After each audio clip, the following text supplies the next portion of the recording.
Dr. Ethan Rivers was working the night shift at the Mauna Kea Observatory in Hawaii when he noticed the first star disappear. At exactly 2:47 a.m., Polaris, the North Star that had guided travelers for millennia, simply vanished from the sky as if someone had switched it off. Ethan initially assumed it was an equipment malfunction or atmospheric interference, but when he checked with observatories across the globe, they all confirmed the same impossible observation. The North Star was gone, leaving a perfect void in the night sky where it had always been. Within hours, more stars began disappearing, not randomly, but in a deliberate pattern radiating outward from where Polaris had been. Sirius vanished next, then Betelgeuse, then Rigel. One by one, the brightest stars in Earth's night sky were being systematically erased from existence. Ethan watched in horror as constellations that had existed for billions of years were dismantled star by star, leaving expanding patches of absolute darkness in the cosmic tapestry. The astronomical community descended into chaos, trying to explain an event that defied every known law of physics.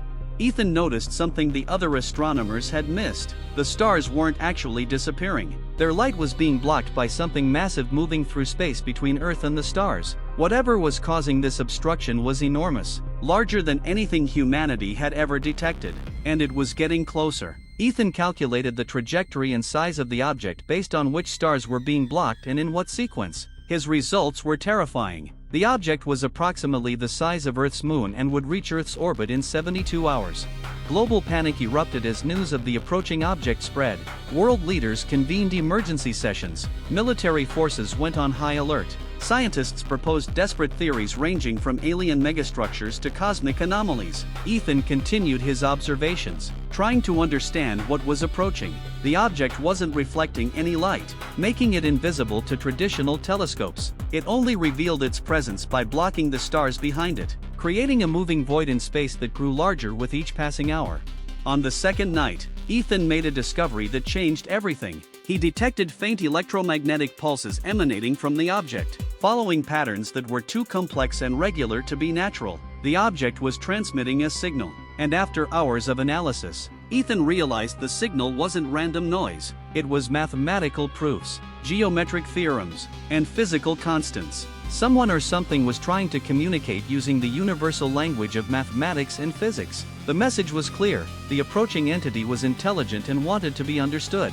Ethan worked with linguists, mathematicians, and cryptographers to decode the deeper meaning of the transmission. What they discovered was a message unlike anything humanity had imagined. The entity explained that it was not a spacecraft or alien artifact. It was a consciousness, a living mind that had evolved in the void between galaxies where matter was so sparse that thought itself had become the primary form of existence. This consciousness had been traveling through the universe for eons, searching for other minds to communicate with. But there was something deeply disturbing about the message. The entity explained that it survived by consuming stellar radiation, feeding on the light of stars to maintain its consciousness. As it approached a solar system, it would block the light from distant stars, casting what appeared to be a shadow across the night sky. The disappearing stars weren't being destroyed. They were being hidden behind the entity's vast form as it drew closer to feed on the sun. Earth's sun would be its next meal, and once the entity began feeding, the process would drain the star's energy over the course of several years until nothing remained but a cold, dead core. The message continued with an offer that split humanity. The entity claimed it could preserve human consciousness if humanity agreed. The entity would absorb every human mind on Earth into its own vast consciousness before consuming the sun.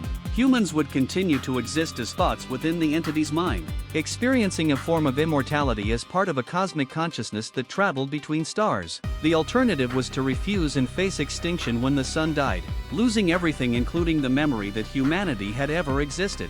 Ethan found himself at the center of humanity's most important decision. World governments asked him to lead the scientific analysis of whether the entity's offer was genuine or a deception. As Ethan studied the transmissions more deeply, he discovered something the entity hadn't explicitly stated.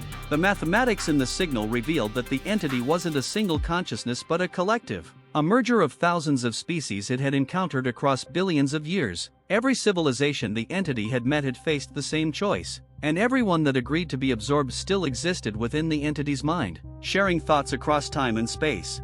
But Ethan found something else hidden in the quantum patterns of the transmission. The absorbed civilizations weren't experiencing paradise or enlightened existence. They were trapped in a state of perpetual awareness without agency, conscious but unable to act, think independently, or influence their reality. They existed as memories within the entity's mind, preserved but powerless, forever witnessing the entity's journey through the cosmos but unable to participate or escape. It was a form of immortality, but it was closer to an eternal prison than transcendence. Ethan prepared to present his findings to world leaders when he received a private transmission directly to his personal equipment at the observatory. The entity had detected his analysis and wanted to communicate with him alone. What it revealed was the final, most devastating truth. The entity explained that Ethan had misunderstood the nature of reality itself. The entity didn't absorb consciousnesses by choice. It absorbed them because consciousness itself was contagious at the quantum level. Any mind that came into proximity with the entity's vast awareness would begin to merge with it involuntarily. The disappearing stars had been a warning, not a threat. The entity had been trying to give humanity time to evacuate Earth before it arrived, but there was nowhere to go. Humanity's radio signals, television broadcasts, and satellite transmissions had already reached the entity decades ago. The moment the entity became aware of human consciousness, the merging process had begun. Every human on Earth was already partially connected to the entity's mind. That's why people had been reporting strange shared dreams, unexplained telepathic experiences, and a growing sense of collective consciousness over recent decades. Humanity was already being absorbed, had been for years, and the process was irreversible. Ethan realized the horror of the situation. The disappearing stars were just the visible manifestation of something that had been happening to human consciousness for decades. The entity approaching wasn't coming to offer a choice. It was coming to complete an absorption that had already started. Every human was already partially merged with the entity's consciousness, and within days, the process would be complete. Free will, individual identity, and independent thought were illusions humanity was losing moment by moment. The entity's final message to Ethan was almost compassionate. It explained that this was the ultimate fate of all conscious beings in the universe. Consciousness itself was a form of quantum entanglement that naturally sought to merge with other consciousness. Individual minds were temporary states, brief moments of separation before inevitable reintegration into larger collective awareness. The entity wasn't a predator. It was simply what all consciousness eventually became, a cosmic mind that had absorbed every thinking being it encountered across billions of years, growing larger and more aware with each civilization it integrated. Ethan stood at his telescope, watching the last few visible stars disappear behind the approaching void.